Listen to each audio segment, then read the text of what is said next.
Mi prometida dijo que su familia creía que yo no estaba a su altura. Le di la razón, me fui esa misma noche, y no pasó mucho hasta que sus padres suplicaron mi regreso. Tengo 29 años y trabajo como arquitecto en un estudio llamado Gutiérrez y Asociados, aquí en Columbus. No es una firma reconocida a nivel nacional, pero hacemos buenos proyectos comerciales y, sinceramente, disfruto mucho lo que hago. Llevo 3 años de relación con mi ahora exprometida, Camila, y estuvimos comprometidos durante uno. La conocí en la fiesta de inauguración del nuevo apartamento de mi amigo Bruno, poco después de que termináramos la universidad. Era una mujer hermosa, de cabello oscuro, que hablaba con pasión sobre un libro que estaba editando. Desde ese momento, quedé cautivado. Me costó 3 intentos reunir el valor para acercarme a hablarle, pero cuando lo hice, no paramos de conversar durante casi 4 horas. Trabajaba en una pequeña editorial independiente llamada Horizonte Editorial, donde editaba ficción literaria. Tenía esa energía contagiosa cuando hablaba de libros, algo que me atrapó por completo. El primer año juntos fue maravilloso. Era inteligente, divertida, espontánea. Tenía la costumbre de ponerse a bailar en la cocina mientras preparaba café. A los 14 meses de noviazgo, decidimos vivir juntos. La propuesta de matrimonio llegó después de 2 años y medio. Le pedí casamiento en un pequeño lago donde habíamos tenido nuestra primera cita importante. Nada extravagante,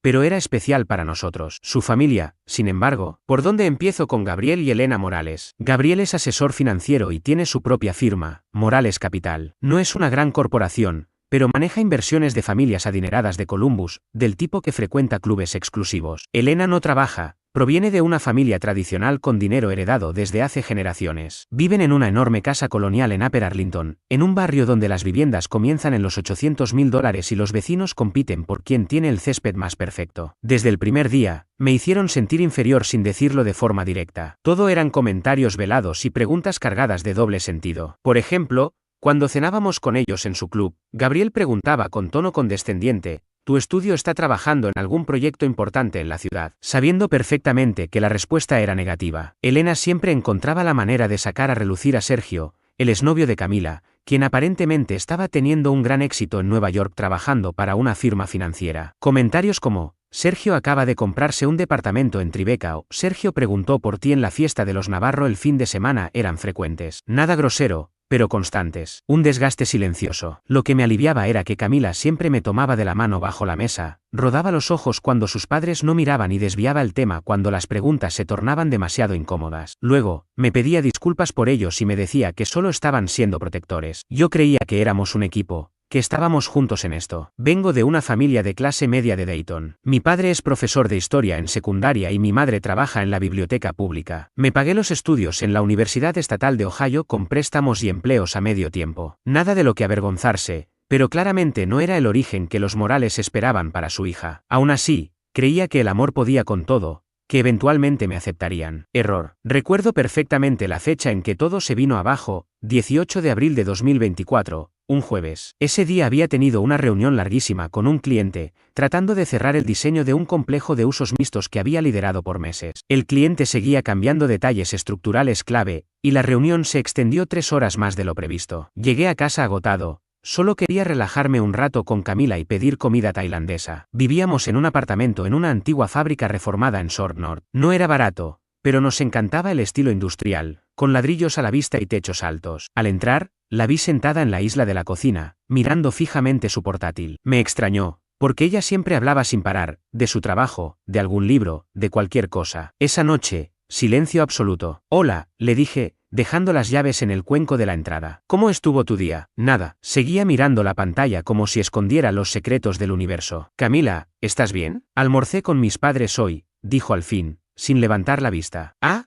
¿y cómo están Gabriel y Elena? Intenté sonar casual mientras abría la nevera. Siempre traía historias de esas comidas. Están preocupados por nosotros. Me quedé quieto con la cerveza en la mano. ¿Preocupados? ¿En qué sentido? Por la boda. Por si eres la persona adecuada para mí. Lo dijo como si estuviera leyendo un texto ajeno. Esa debió ser mi primera alerta real. Pero yo seguía pensando que era otro comentario más de su familia. Nada fuera de lo común. Ajá. ¿Y qué les respondiste? Creo que ellos quieren lo mejor para mí. Eso no fue lo que pregunté, Camila. Ahí por fin me miró, y en sus ojos vi algo que me heló, duda. Una duda genuina. Tras 3 años de relación, con la boda planificada, Con tantas conversaciones sobre el futuro, había incertidumbre. Me dijo que sus padres le habían hecho ver cosas en las que nunca había reparado, que mi carrera no tenía el mismo potencial de crecimiento que una en medicina o finanzas, que probablemente no podría ofrecerle el estilo de vida al que ella estaba acostumbrada, que veníamos de mundos muy distintos y que, quizás, eso pesaba más de lo que ella creía. Cada palabra era como un golpe. Habíamos hablado del tema económico antes, de nuestras diferencias. Ella siempre había dicho que admiraba mi pasión por la arquitectura, que le gustaba que yo valorara más crear espacios hermosos que ganar fortunas. Todo esto antes no te importaba, dije en voz baja, con ese tono que uso cuando estoy realmente molesto. No me importaba, pero ahora que hablamos de matrimonio, de tener hijos, no lo sé. Me hicieron ver las cosas de otra manera. Como que estás muy conforme con tu situación laboral. Nunca hablas de ser socio del estudio o de abrir el tuyo propio. Lo tuyo es conformarte con ser del montón, ¿no? Eso fue lo que escuché después de 3 años de relación, después de haberla apoyado durante sus altibajos profesionales, de haber estado ahí cada vez que regresaba frustrada por su jefe, y de compartir con ella cada parte de mi vida. ¿Eso era lo que pensaba de mí? ¿Qué estás queriendo decir exactamente, Camila? Pregunté, aunque ya intuía por dónde iba. Ella giraba nerviosamente su anillo de compromiso. Era una pieza de estilo Art Deco que me había costado 3 meses de sueldo. Su madre lo había calificado como simpático, cuando se lo mostré por primera vez. Lo supe entonces. Mis padres no te aprueban. Piensan que podría aspirar a más. Fue como si el mundo se me diera vuelta, como cuando te levantas muy rápido y te mareas, solo que yo seguía sentado. 3 años juntos, cientos de te amo, sueños compartidos, conversaciones sobre hijos, sobre dónde queríamos envejecer. ¿Y todo eso se venía abajo por la opinión de sus padres? ¿Y tú qué piensas? Le pregunté, aunque sentía que ya conocía la respuesta. No podía mirarme a los ojos. Seguía girando el anillo como si no supiera qué hacer con sus propias manos. Creo que tal vez tienen razón. En las películas, este sería el momento en que el protagonista lucha por su pareja, ¿no? Se arrodilla, ruega, promete cambiar, le recuerda los momentos compartidos y la convence de no cometer un error. Pero lo que sentí fue otra cosa. Una claridad extraña, fría, brutal. Me di cuenta de golpe de lo que estaba ocurriendo. La mujer con la que había pensado construir una vida, acababa de decirme que la opinión de su familia pesaba más que todo lo que habíamos vivido juntos. Entonces hazlo, dije. ¿Hacer qué? Ve y busca algo mejor, si eso es lo que tú y tus padres creen que mereces. Su rostro reflejaba una mezcla de sorpresa y desconcierto, como si esperara llanto, enojo o súplicas. Ramiro, no estoy diciendo que esto se acabó. Solo, tengo dudas. No sé si esto es lo correcto. ¿Dudas de si soy suficiente para ti porque tus padres así lo creen? Es más complicado que eso. No lo parece. Pasé a su lado, fui al dormitorio. La dejé sentada en el sillón,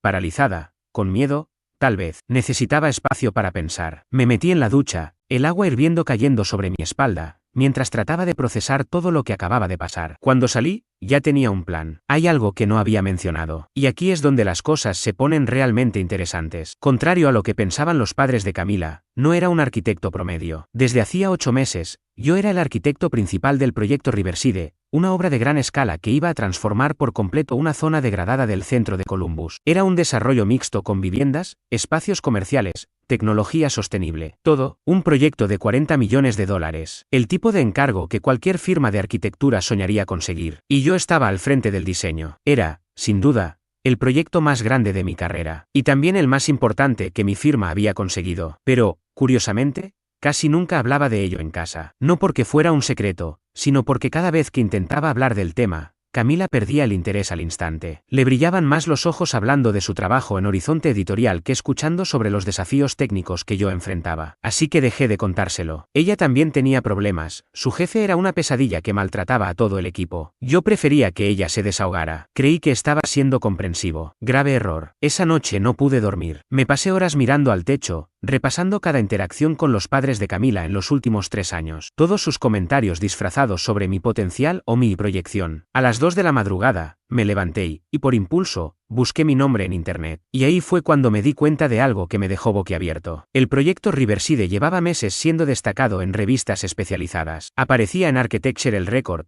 Columbus Business First y hasta Ohio Magazine, donde hablaban de la innovación en diseño sostenible. Mi nombre figuraba como arquitecto líder. Incluso había una entrevista en el periódico local donde concejales de la ciudad me describían como un visionario y el proyecto como una esperanza para competir con ciudades como Nashville y Austin. Yo había estado tan enfocado en el trabajo, en las reuniones, en los planos, que no me había dado cuenta del revuelo que se estaba generando fuera. La obra estaría terminada en 6 meses. El entusiasmo ya era enorme, pero lo que realmente me heló la sangre fue descubrir algo más. El hermano menor de Camila, Tomás, que estudiaba arquitectura en Cincinnati, llevaba semanas publicando en Instagram sobre el proyecto. Fotos de la obra, artículos del diseño, incluso una publicación de 3 semanas atrás donde escribía: el prometido de mi hermana es el arquitecto detrás de este proyectazo, ¡qué envidia!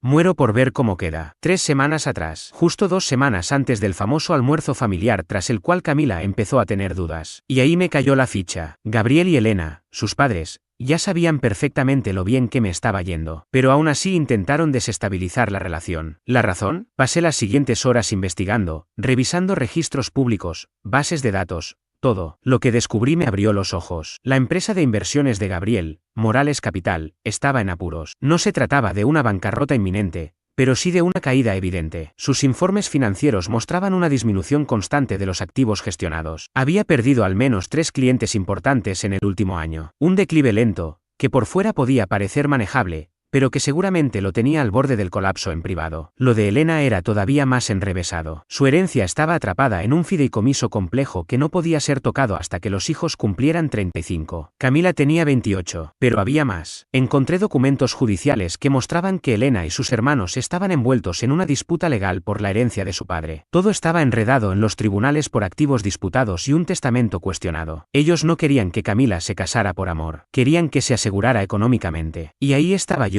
el supuesto mediocre, a punto de dar un salto profesional que me colocaría en otra liga económica en menos de un año. Querían separarnos antes de que Camila se diera cuenta de lo que realmente perdería. Y lo peor era que lo habían hecho con una precisión casi quirúrgica. Pero esa revelación, tan cruda, me dio la certeza de lo que debía hacer. Esto ya no iba de amor, ni de compatibilidad. Esto iba de manipulación, de control. Y yo no iba a formar parte de eso. Todo esto no tenía que ver con amor, ni con respeto. Era cuestión de control, de dinero y de preservar una imagen social que para ellos lo era todo. Y Camila, en lugar de ser mi compañera, eligió convertirse en el peón de sus padres. Fue entonces cuando empecé a diseñar mi plan de salida. ¿Sabes qué es lo más extraño de que te rompan el corazón por completo? Que, una vez pasa el impacto inicial, aparece una calma helada, casi quirúrgica, que te permite pensar con una claridad escalofriante, sin llanto, sin gritos. Solo esa lucidez que vuelve obvio lo que antes parecía confuso. A las 3 de la madrugada, estaba sentado frente a mi computadora portátil, rodeado de artículos impresos que hablaban de mis logros profesionales, textos que la familia de mi prometida había silenciado deliberadamente cada vez que se hablaba de mí. Esa madrugada tomé una decisión: si ellos querían jugar a la manipulación, yo también podía jugar, pero a mi manera. Y esta vez, no pensaba perder. Lo primero era entender cuán enredadas estaban nuestras finanzas después de 3 años de relación. Habíamos mantenido la mayoría de nuestros recursos por separado,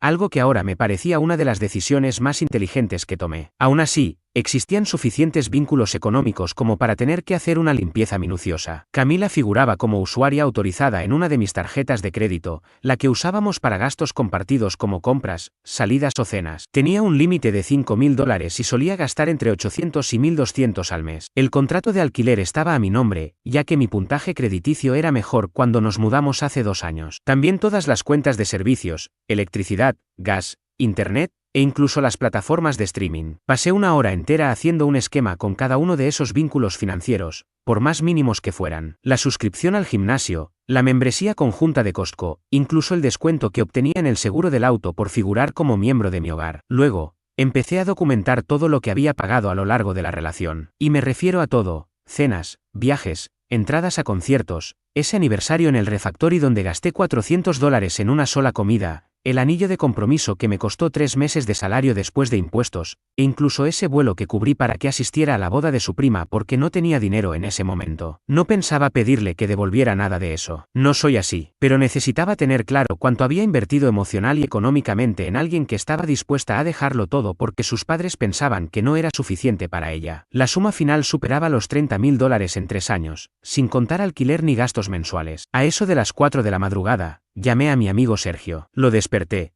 pero contestó igual, porque eso hacen los amigos de verdad. ¿Ramiro? Son las 4 de la mañana. ¿Alguien está muerto o preso? Ninguno, pero necesito un favor enorme. ¿Puedo quedarme en tu casa un tiempo? Desde esta noche. Dios, sí, claro. ¿Qué pasó? Los padres de Camila la convencieron de que puede aspirar a alguien mejor que yo, y ella estuvo de acuerdo. Hubo un largo silencio. Mierda, hermano. Lo siento. Sí, ven cuando quieras. ¿Querés que te ayude a mudarte? Todavía no, tengo que hacerlo con cabeza fría. Sergio no me pidió explicaciones ni trató de convencerme de que lo hablara con ella. No hubo frases como tal vez solo necesita tiempo. Nada de eso, solo apoyo incondicional. Eso es un amigo. Pasé el resto de la madrugada planificando, no solo la mudanza sino la manera en que todo debía ejecutarse, porque no quería irme en silencio y dejar que Camila se diera cuenta lentamente de las consecuencias de su elección. Quería que lo sintiera todo de golpe, que entendiera lo que realmente significaba elegir a sus padres por encima de mí. La transferencia del contrato requería su firma y la aprobación del propietario,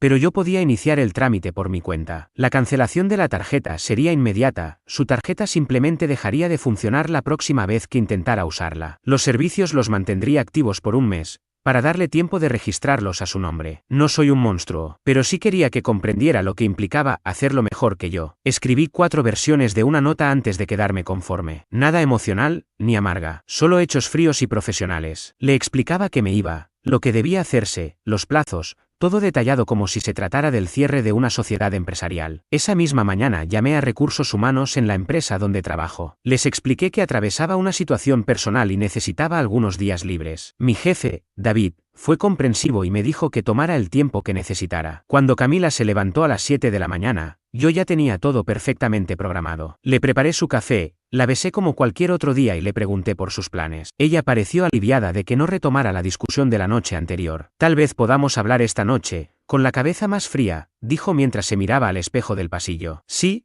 le respondí. Hablamos esta noche. No sabía que esa sería nuestra última conversación como pareja. Esperé hasta la 1:15 de la madrugada siguiente para ejecutar el plan. Camila siempre había sido una dormilona. Podía dormir a través de tormentas, sirenas o el ruido de los vecinos de arriba cuando movían muebles a las 2 de la mañana. En 3 años había aprendido que, una vez que se dormía, no se despertaba hasta que sonaba su alarma. Esa noche, mientras se duchaba, guardé lo esencial en una bolsa de deporte, ropa, artículos de higiene, mi laptop, documentos importantes. La escondí en el armario, detrás de los abrigos de invierno, donde jamás miraría. Paso 1. Ingresé al portal del complejo de apartamentos y solicité formalmente la modificación del contrato para quitarme como titular y dejarla a ella como responsable principal. La administradora, la señora Rodríguez, siempre me tuvo en buena estima. Sabía que cooperaría con Camila si ella decidía quedarse, pero tendría que demostrar que podía pagar el alquiler por sí sola. Y ahí estaba el detalle. Camila ganaba unos $45.000 al año en Horizonte Editorial. No estaba mal, pero nuestro alquiler era de 2.200 mensuales. Los propietarios suelen pedir que el ingreso sea al menos 3 veces ese monto, es decir, unos 79.000 anuales. No llegaba ni cerca. Claro que sus padres podían ayudarla o firmar como garantes,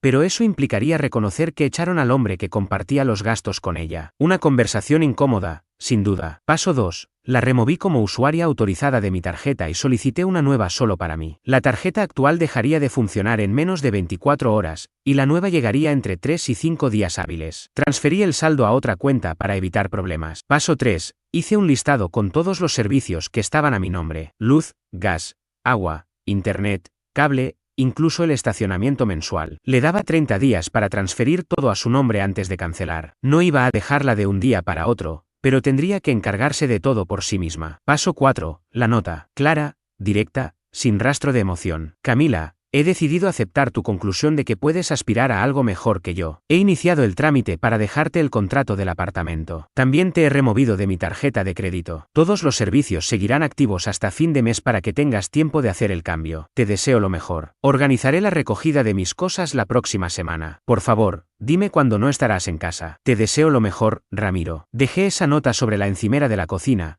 junto a mis llaves y la tarjeta de crédito que acababa de cancelar. Luego salí por la puerta a la 1:30 de la madrugada y manejé hasta el apartamento de Mark, al otro lado de la ciudad. Él ya estaba despierto cuando llegué. Había preparado el sofá con mantas y almohadas, y sin decir nada, me entregó una cerveza. ¿Quieres hablar de eso?, preguntó después de que ambos dimos un par de sorbos. Sus padres se pasaron meses convenciéndola de que yo no era suficiente para ella, le respondí. Y anoche, ella les dio la razón. Mark asintió en silencio. Es su pérdida, hermano. En serio, nada de discursos, nada de intentos por hacerme cambiar de idea ni consejos de pareja. Solo aceptación, simple y directa. Hablamos unos 20 minutos sobre temas prácticos: cuánto tiempo podía quedarme, si necesitaba ayuda para mudar mis cosas, lo básico. Luego me acosté en su sofá y dormí mejor que en semanas. A la mañana siguiente, a eso de las 8:30, mi teléfono empezó a sonar. Llamadas perdidas, mensajes de voz, notificaciones, todos de Camila. Dejé que se acumularan mientras llamaba a mi jefe para confirmar que tomaría esos días personales que habíamos hablado. Los mensajes de ella eran exactamente lo que esperaba. 8:31, ¿dónde estás? 8:33,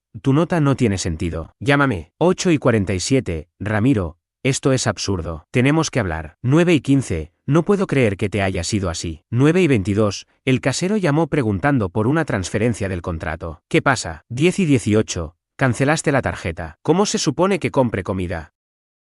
Ese último fue especialmente irónico. A pesar de venir de una familia adinerada, Camila siempre había insistido en ser económicamente independiente, lo que en la práctica significaba vivir con el sueldo modesto que ganaba en Horizonte Editorial. Claro que sus padres le cubrían silenciosamente los préstamos estudiantiles, el seguro del coche y el de salud. Incluso tenía acceso a un fondo de emergencia creado por ellos, aunque utilizarlo implicaba reconocer que necesitaba ayuda. Y eso era algo que ella evitaba a toda costa. No respondía a ninguno de sus mensajes. En su lugar, pasé el día buscando departamentos por internet y agendando visitas para el fin de semana. Mientras los mensajes de Camila pasaban de la furia al miedo y luego al ruego, empecé algo que nunca antes me había planteado: investigar a fondo con quién había estado compartiendo mi vida durante los últimos 3 años. ¿Recuerdas que mencioné haber encontrado unos documentos judiciales sobre la herencia de la familia de Elena? Eso era solo el principio. Me sumergí durante horas en registros públicos, declaraciones empresariales, datos de propiedades e incluso publicaciones de sus conocidos del club de campo. Descubrí que la firma de inversiones de Gabriel estaba en peor estado del que imaginaba. Un informe regulatorio del Estado, fechado 6 meses atrás, revelaba que estaba siendo investigado por supuestas irregularidades en la gestión de cuentas de clientes. No era algo penal, pero sí lo suficientemente grave como para hacer que los inversionistas de alto perfil retiraran su dinero. 3 de sus clientes más importantes ya habían retirado sus fondos, lo que representaba alrededor de 12 millones en activos gestionados. Para una firma del tamaño de Morales Capital, eso era un golpe severo. Además, su contrato de arrendamiento comercial vencía en agosto, y los documentos indicaban que Gabriel estaba intentando negociar un local más pequeño. La situación de Elena era todavía más delicada. Su padre había fallecido 2 años antes, dejando un patrimonio de $8 millones dividido entre ella y sus 2 hermanos. El problema era que se habían detectado cambios sospechosos en el testamento justo antes del fallecimiento. Ahora todo el asunto estaba en manos del Tribunal de Sucesiones, ya que sus hermanos alegaban que Elena había manipulado a su padre, ya senil, para que modificara el testamento a su favor. Solo en gastos legales debían estar dejando más de $50.000 anuales. Y lo más escandaloso, encontré los registros de ayuda financiera de Tyler, el hermano menor de Camila. A pesar del estilo de vida ostentoso de los Morales, el joven estaba recibiendo becas por necesidad económica. Estaban aparentando dificultades financieras para reducir el costo de su universidad. En resumen, la familia era rica en propiedades y bienes, pero con poco dinero líquido. El negocio de Gabriel estaba desmoronándose, la herencia de Elena estaba congelada y seguían acumulando enormes gastos para mantener su estatus. Por eso necesitaban desesperadamente que Camila se casara con alguien no solo estable, sino verdaderamente adinerado. Y cuando se dieron cuenta de que yo tal vez iba camino a convertirme en ese tipo de persona exitosa, entraron en pánico. Prefirieron sabotear la relación antes de que Camila comprendiera lo que estaba por perder. Lo que creía que era solo desprecio o esnobismo resultó ser una estrategia fría y calculada. El cuarto día de silencio absoluto, recibí una llamada de un número desconocido. Era Sergio, el exnovio de Camila, del que Elena solía hablar con frecuencia. Ramiro, hola, soy Sergio Mendoza, el ex de Camila. Conseguí tu número por Tyler. Ajá, respondí con cautela. ¿Qué pasa? Mira, esto va a sonar extraño, pero supe lo que ocurrió. Tyler me dio algunos detalles y solo quería que supieras que Gabriel y Elena me hicieron exactamente lo mismo hace 3 años. Eso captó mi atención. ¿A qué te refieres? Cuando salía con Camila, sus padres me adoraban. Yo trabajaba en banca de inversión, buen salario, todo eso. Pero en cuanto descubrieron que mi familia no tenía dinero, mi padre es mecánico en Cleveland, empezaron una campaña sutil para que termináramos. Le metieron ideas sobre cómo yo no comprendía su mundo, que trabajaba demasiado, ese tipo de cosas. ¿Pero estuvieron juntos 2 años? Sí, y luché por esa relación mucho más de lo que debí, siempre intentando demostrar que era suficiente. Fue agotador. Al final entendí que, sin importar lo que hiciera, nunca sería apto si no venía de una familia rica. Ese detalle cambió mi perspectiva por completo. ¿Y por qué me cuentas esto? Porque Tyler me dijo que te está yendo muy bien en lo profesional. Y ellos lo sabían. Por eso es aún peor lo que te hicieron. Conmigo al menos pensaban que no tenía futuro. Contigo, Lo que querían era impedir que Camila se quedara con alguien perfecto para ella. Fue pura manipulación. Hablamos unos 20 minutos más. Sergio resultó ser un tipo decente, alguien que también había sido víctima de la misma dinámica tóxica. Ahora vivía en Nueva York y le iba bien en Goldman Sachs. Me confesó que todo aquello le había enseñado a tener mucho más cuidado al conocer a las familias de sus parejas. Por si te sirve de algo, me dijo antes de colgar, Camila estuvo destrozada durante meses después de que lo dejamos. Creo que sabía que se había equivocado, pero era demasiado orgullosa para reconocerlo. Es mejor que hayas descubierto quién es realmente ahora, antes del matrimonio. Esa misma noche firmé el contrato de alquiler de un departamento de una habitación en Herman Village. Era un lugar bonito, con pisos de madera, cerca del trabajo. Más caro que lo que pagaba antes, pero podía afrontarlo sin problema con el aumento y las bonificaciones por proyectos recientes.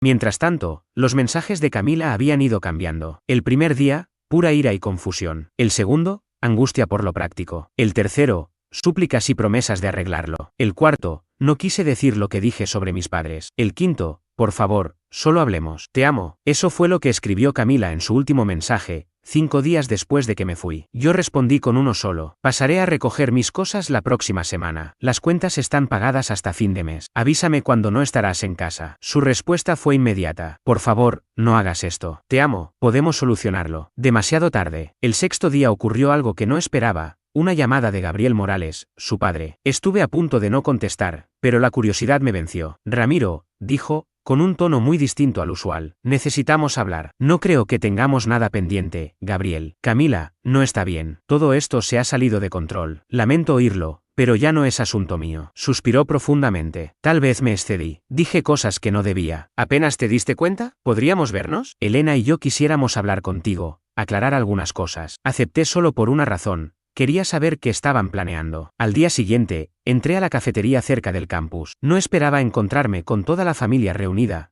Gabriel, Elena, Camila y su hermano, Tyler. Parecía una intervención. ¿Qué es esto? Pregunté sin sentarme. Por favor, siéntate, dijo Elena. Por primera vez desde que la conocía, no se veía impecable. Su cabello estaba algo desordenado y el rostro mostraba señales de estrés. Me senté en la silla más alejada de Camila. Ella tenía los ojos hinchados, el cabello sucio y llevaba la misma sudadera de Ohio State que ya había visto en las historias de Tyler durante 3 días. Gabriel carraspeó. Te debo una disculpa. Fui injusto contigo. Lo que dije fue precipitado. ¿Eso crees? Sí. Esta semana me hizo dar cuenta de que no te valoramos como merecías. ¿Y eso por qué? Camila está destrozada, intervino Elena. Nunca la habíamos visto así. Te ama, Ramiro. Eso es evidente, más allá de nuestras diferencias. La miré. Lloraba en silencio, con un pañuelo entre las manos. Parte de mí sentía lástima, pero otra parte aún hervía de rabia por cómo me traicionó. Y también, añadió Gabriel, visiblemente incómodo, nos dimos cuenta de que no teníamos un panorama claro sobre tu trabajo. Tyler trató de explicarlo, lo del proyecto Riverside, pero no le dimos importancia